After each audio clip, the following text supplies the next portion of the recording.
फैसल वाडा साहब भी कह रहे हैं कि जो सिस्टम है वो नून लीग की फेवर में है।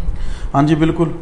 फैसल वाडा साहब का कहना है कि सिस्टम नून लीग को फेवर दे रहा है कि नून लीग को आगे लाया जाए, हुकूमत इक़्तिदार उनके हवाले किया जाए। उनका कहना था कि जो 18 हमारे अरबपति लीडर्स हैं, 18 कहते हैं कि हम उनके जनाजे लेकर चल रहे हैं, वो हमारे ऊपर मुसल्लत रहे हैं। अब वो ये भी चाहते हैं कि उनकी औलादें मुसल्लत रहे। वावड़ा साहब का ये भी कहना था कि पाकिस्तान में आज तक ना तो कभी इलेक्शन फेयर हुए हैं और ना ही मुस्तकबिल में उन्हें ऐसी उम्मीद है कि साफ शफाफ इलेक्शंस होंगे। जी डॉक्टर साहब, नैब स्टार्ट कर दिया है 80 करप्शन केसेस में मुलव्वस सियासतदानों को जो है। जी 80 केसेस सर मुख्तलिफ सियासतदानों के नैब ने वो सुप्रीम कोर्ट के डिसीजन के बाद बहाल कर दिए हैं। अब साबिक़ सदर असफ ज़रदारी साहब, मियां नवाज शरीफ साहब, शौकत अज़ीज़ साहब जो हमारे एक्स प्राइम मिनिस्टर है, शाहिद खाकान अब्बासी साहब, राजा परवेज़ अशरफ साहब, ये 6 वज़राए आज़म और 1 सदर सर, ये उसकी उनकी कानून के कटहरे में, इंसाफ के कटहरे में आएंगे और इनके खिलाफ केसेस दोबारा से रीओपन होंगे। जिस तरह राना वकील साहब ने हमें बताया था कि जहाँ पे इन केसेस को बंद किया गया था, ये केसेस वहीं से दोबारा शुरू होंगे। तो अब सर देखिए एहतसाब का और इंसाफ का अमल कहाँ पे जाके रुकता है सर। और उनका यही कहना था कि मियां शहबाज शरीफ साहब वज़ीर आज़म के कैंडिडेट के तौर पे आगे आ सकते हैं।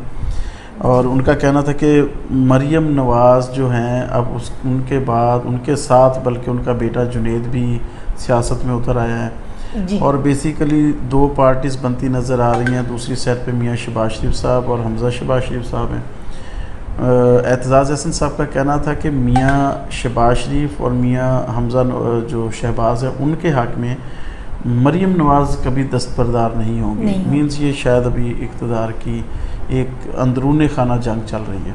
ठीक डॉक्टर साहब, 9 मई केस में चेयरमैन PTI समेत तमाम मुल्ज़मान पर बगावत की दफ़ा आयद कर दी। जी सर बिल्कुल ऐसे ही है।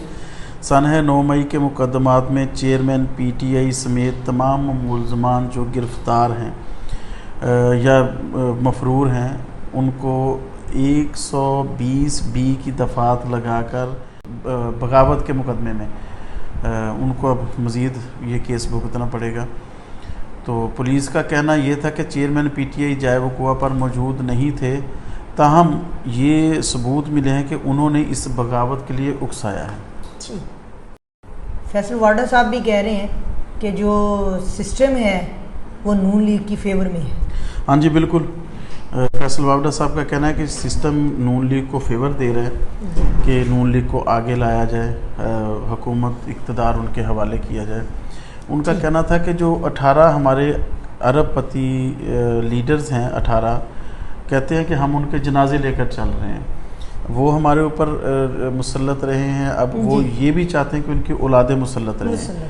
वावड़ा साहब का ये भी कहना था कि पाकिस्तान में आज तक ना तो कभी इलेक्शन फेयर हुए हैं और ना ही मुस्तकबिल में उन्हें ऐसी उम्मीद है कि साफ शफाफ इलेक्शंस होंगे।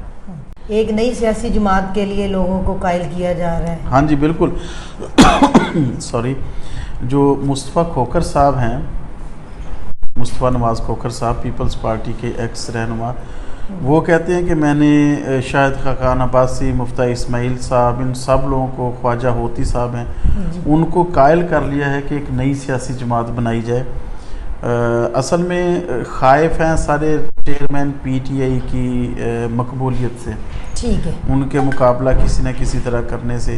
तो मुस्तफ़ा नवाज़ खोखर साहब का कहना था कि जो PDM का गुस्सा है वो बेसिकली चेयरमैन PTI या एज ए जमात PTI की शोहरत का या उनसे प्यार का लोगों का वो रिस्पॉन्स है जी। तो वो ये कह रहे थे कि 5 करोड़ से ज़ायद जो हैं वो 35 साल से कम उम्र के वोटर्स हैं और उनका जो ज़्यादा झुकाव है वो PTI की तरफ है। ठीक है। तो राना साहब, वो मुस्तफ़ा नवाज़ खोखर साहब इस कोशिश में हैं कि वो एक नई सियासी जमात बना लें मकबूल लीडरान को, कि इससे शायद वो PTI का या बाकी जो जमातें हैं, नून लीग है, इनका मुकाबला कर सकें। बिजली की जो चोरी कर रहे हैं उनकी कोई खबर देगा, उनको नाम मिलेगा? जी सर बिल्कुल, ये ऐलान किया गया है। जो भी कोई बिजली चोरी की खबर देगा उसे रिकवरी की रकम का 1% हिस्सा इनाम में दिया जाएगा। जी सर।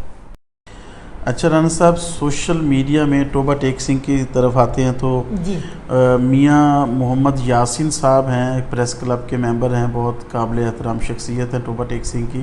जी उन्होंने एक पोस्ट लगाई थी कि झांग रोड पे जो पैदल चलने वालों के लिए पुल बनाया गया है सरकार की तरफ से, उसके नीचे जहाँ पे उस पे सीढ़ियाँ स्टार्ट होती हैं, जी जी वहाँ पे मुख्तलिफ रेड़ी बानों ने रेड़ियाँ लगा के रास्ता बंद किया हुआ था। उन्होंने कहा था कि ये इलीगल है और लोगों के लिए मुश्किलात पैदा करता है। नाजरीन, हमारे प्रोग्राम का इख्तिताम हुआ चाहता है। आज के लिए इतना ही। कल फिर आपकी खिदमत में हाजिर होंगे। तब तक के लिए अल्लाह हाफिज़।